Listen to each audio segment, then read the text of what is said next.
You can sign up for the Liberty Radio Network email updates at updates.lrn.fm and join us on Facebook at facebook.lrn.fm.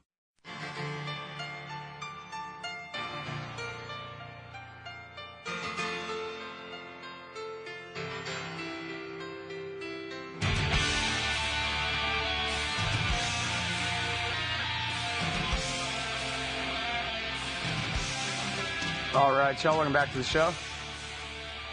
It's Anti-War Radio. I'm Scott Horton. I'm talking with Paul Kawika Martin from peaceaction.org. It's peace-action.org, actually. And we're talking about the START Treaty, the expired and now up for renewal nuclear weapons treaty with Russia. And, Jesus, there's so many things I wanted to ask you about here in terms of this thing. But I guess I wanted to start with a little bit of what I knew or heard, at least, about Obama's time in the Senate before he became our dear leader. He apparently was right at home under the wing of Senator Dick Lugar, who, of course, is the co-author of the co-sponsor, anyway, of the Nunn-Lugar Act, which is the plan basically to buy up any excess fissile material from the former Soviet Union and bring it back here to the United States where it'll be safe. And this is something that the Senate passed, I think, right after the Cold War ended. And it's never been fully funded. They've never been able to really get it all taken care of. And this was something that, if I remember right, Dick Lugar took Obama to Russia. And they went around and discussed this. And, you know, he really got taught the nuts and bolts all the way through. And this was something that he was determined to do. Has there been any progress on that issue, Paul? Do you know? Yeah, and you're exactly right, Scott.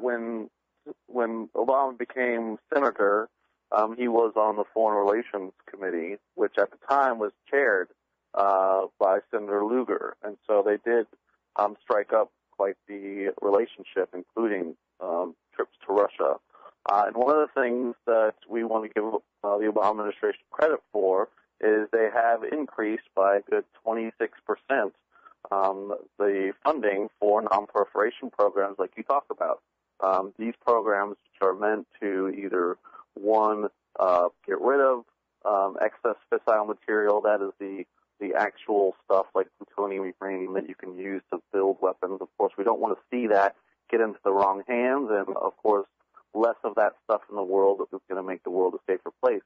And so they have increased the funding significantly to help secure fissile material and to help get rid of this stuff. And that is a good thing. Unfortunately, the Democrats haven't been able to pass any of these funding bills this year, so it remains to be seen whether or not that funding actually gets to where it needs to go, because we're looking at a continuing resolution, which might just have funding levels from last year, which didn't include this increase. But yes, the Obama administration has made some progress on the non-proliferation front. And the other big thing, if people remember from earlier this year, was this nuclear security summit that President Obama and the Obama administration put together.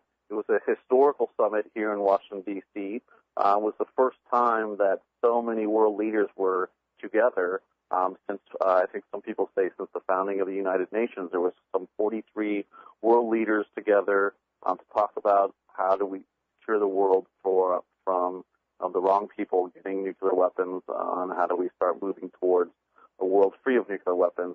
So there has been, several significant steps this administration has done around nuclear weapons.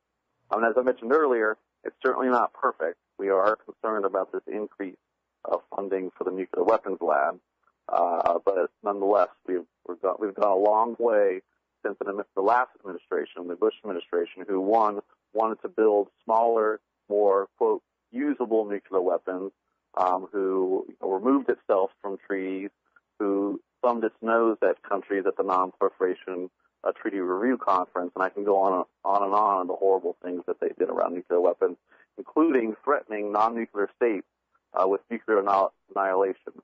So we've come a long way with the Obama administration, but we still need to have a long way to go.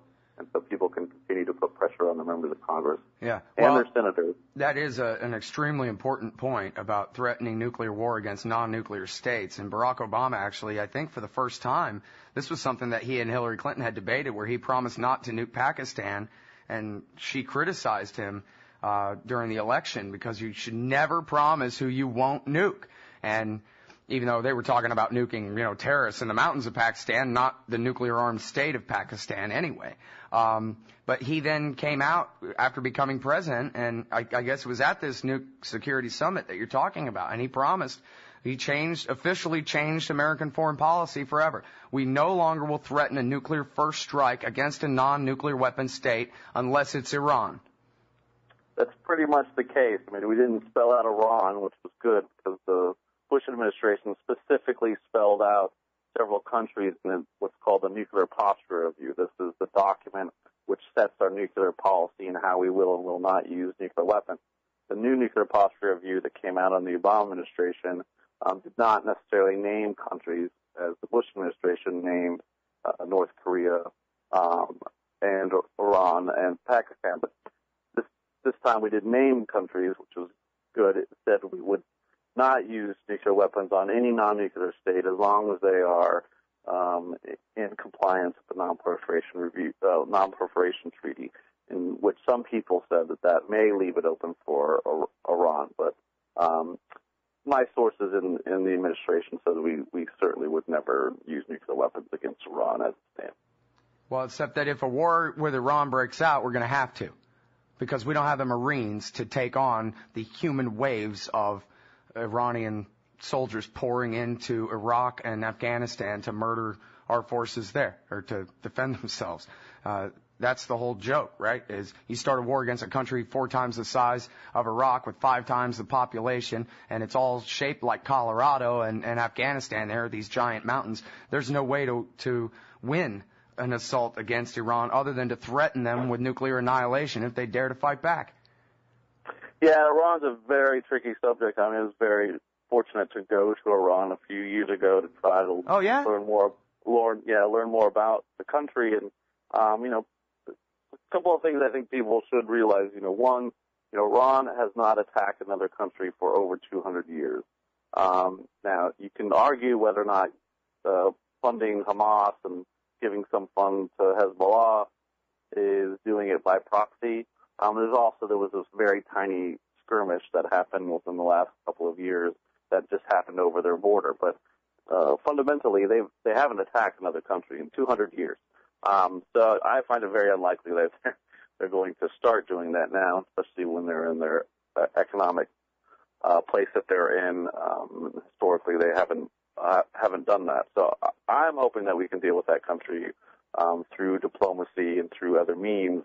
And we won't have to see any kind of military intervention, because I can't see any kind of military intervention in Iran going very well for that region and for the United States. Yeah, good call. Zbigniew Brzezinski says, man, we're going to be fighting everything between Israel and India. You really think we can handle that? I don't. And, this is Mr. Ark of Crisis himself. This is the guy who was the guru of let's conquer Central Asia. And he's going, no, not Iran. We can't do Iran. Yeah, exactly right. It's just unfortunate that we have a military budget now that's $1 trillion a year, give or take.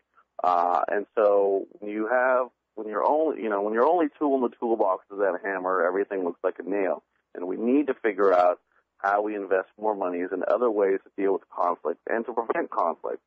Bringing people up out of poverty, more aid that's helping people, more in diplomatic regions, diplomatic realms. I mean, these are the ways that we're going to solve conflict in the long term. And the more that we spread more weapons out there, we've seen it blow back happen time and time again. We give weapons to one people to fight another people, then they end up getting back and fighting back to us. I mean, this is just this circle of spending on military budget has not helped us, and it's not going to help us in the future. So. All right, everybody. Paul Kawika Martin from peace-action.org. Pardon me, Paul. Tell us again how we can contact our senators and what to tell them. Yeah. So all you need to do is pick up the phone.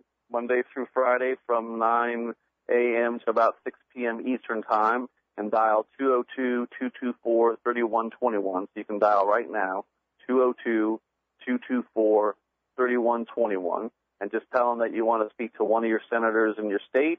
When they pick up the phone, tell them that you want to have your senator vote for the new START Treaty, and you want your senator to fight to have that START Treaty voted on and ratified as soon as possible. And then you hang up the phone and you pick it up again and you call your other senator. Thank you. Right on. Everybody, that is Paul Kawika Martin from peace-action.org. Do what he said. Call your senator. Hydrogen bombs, the most important issue in the whole world. 202-224-3121.